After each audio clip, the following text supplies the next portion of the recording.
رحبوا معي بالأستاذ الكبير الفنان التشكيلي الرسام العالمي الأستاذ حمودي عذاب.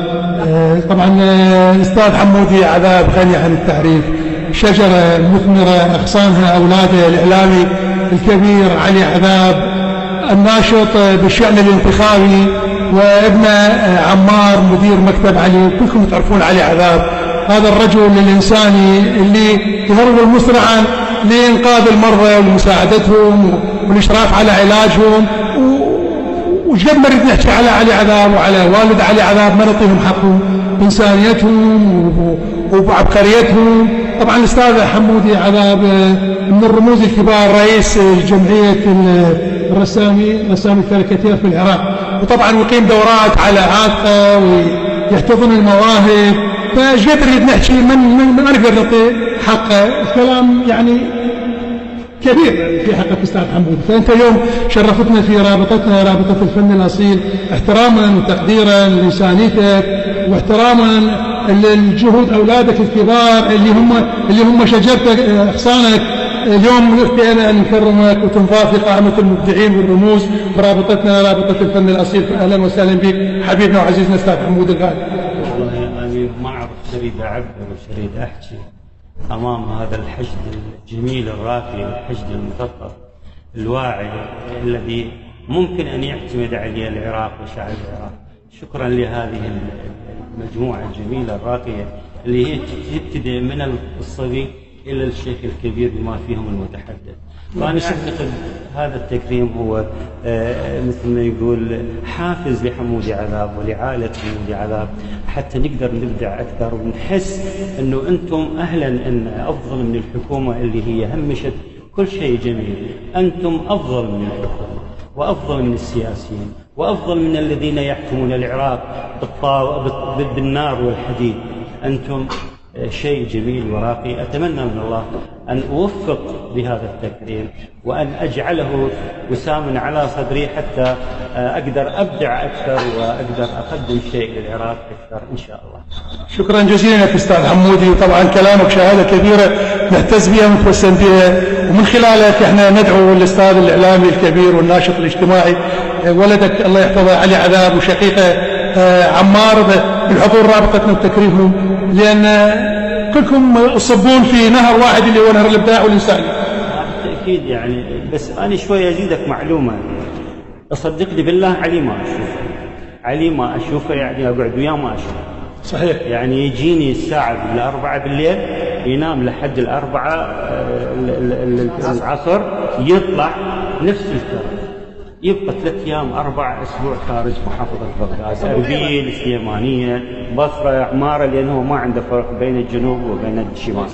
فدائما هو ما يفرق بين الحالات الطائفية. إنسان راقي حباب ودود، ممكن أنه يستفاد من هذا الشباب اللي هو يمتلكه والجمال، لكن كرس هذا الشيء لأبناء وطنه، لأبناء مثل ما يقول الناس اللي هم يعانون، يعني الفقراء بكثرة والناس المحتاجين بكثرة، والدولة صامة إذانها ولا كأنما شيء لم يكن. فلذلك شوف هذا الشاب اللي يطوع نفسه أو كان يكون نذر نفسه إلى الشعب، هذا يجب أن يحترم ويقدر والله العظيم ما أقول هذا ابني، وأنا ما أقول ابن العراق. من يسألون عابلهم والله مو ابني، هذا ابن العراق، لأنه الله سبحانه وتعالى خلق للمسكين، خلق للفقير. صدقوني بالله قاعد بغرفة وياي فوق 3 ب4، واللي باوع عليه يقول لك هذا شملك والله العظيم، وأنا أقول متحدث يعني إيش عندنا إحنا ما، بس الغيرة العراقية، الغيرة اللي يمتلكها علي إنسانية. نعم، ما أعتقد يمتلكها شخص آخر إلا اللهم هو في مستوى علي عذاب. يا رب إن شاء الله يحفظ لكم ويحفظ الشعب. طبعا الأستاذ علي آخر ما قام به افتتاح دار المسنين في مدينة الصدر، وهذا طبعا ما لم يقدر عليه لا سياسي ولا رجل دولة. يعني الرجل ما نقدر نوصفه شلون. طبعا والرجل سباق بالإنسانية، لا على رياء ولا على طمع ولا على منصب، إنسانيته هي اللي تخليه يعمل ويسعى. أنت تدري أنه دزوا عليه رموز السياسة اللي موجودين على أساس يرشح بالانتخابات، طرح الموضوع لا بابا لا ترشح، أنت من ندرت لهذا الجانب؟ لأن أنت ممكن أنه يقتلوك، ممكن أنه طبعا أرجو أنه حتى تطلع، خليها تطلع، ممكن أنه يقتلوك، ممكن يأذوك. أنت إذا تريد تخدم بلدك ابقى على هذا المستوى، لا تضيع نفسك. كثير من اللي وصلوا لمرحلتك واتخذوا الجانب السياسي سقطوا، فابقى في جانبك والله العظيم بهذا الجانب.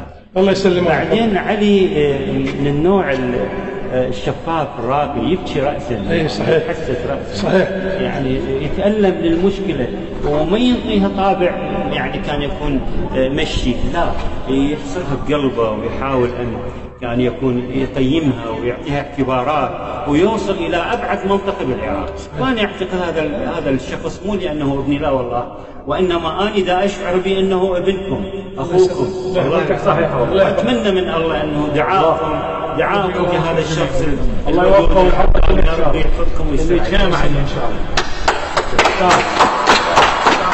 هذا وسام رابطة الفن الأصيل، تستحق بكل جدارة، تستحق أكثر وأكثر. أستاذ حمودي مبروك عليك.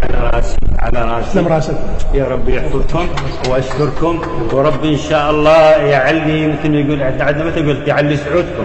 وهذا الجانب مو كل واحد يقدر يحصل على هذا الشيء الكبير. اكيد انتم نتيجه كان يكون اطلاع ونتيجه استفسار ونتيجه معرفه، وعرفت حمودي عذاب بهذا المستوى حتى استحق هذا الشيء بجدارة. شكرا لكم ورب يحفظكم. شكرا لكم، شكرا طبعا، شكرا للصورة. هذه اللوحة الكاريكاتيرية الجميلة اللي تعنى بالأستاذ محمد بطل عراقي ودولي. محمد له بصمة جميلة في مجال الرياضة، وبعدين محمد إنسان وطني كبير.